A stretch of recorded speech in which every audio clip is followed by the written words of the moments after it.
The drum opera. I mean, that was really kind of inspired originally by Chris Murphy to me, suggesting why don't I write a drum piece for the beginning of an INXS concert tour, to open up the stage set with that, and have me kind of just developing this big kind of theatrical drum moment.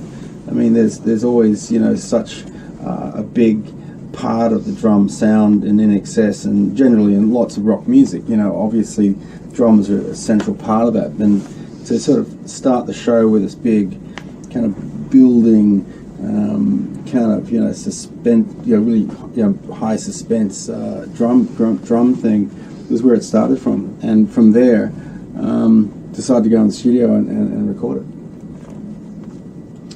I was actually sitting at a dinner party at my house, and I was kind of like staring into space. I guess I was starting to run through it in my mind how I'd prepare this.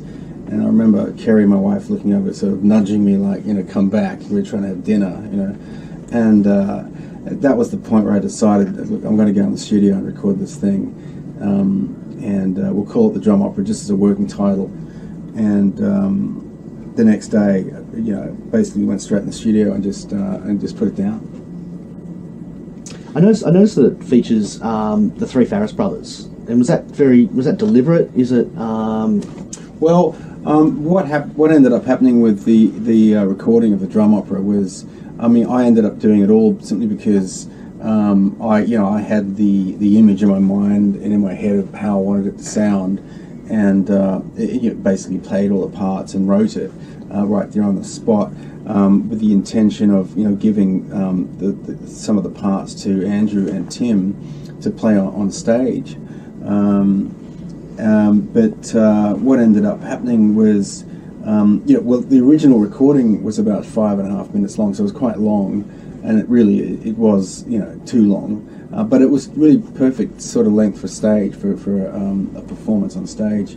And so over the past few months, I've just been editing down until we've got into sort of what's a reasonable length, I think, to put on an album. And Tim and Andrew basically, replace those parts on stage. But the actual recording is all me, basically layering it, overdubbing.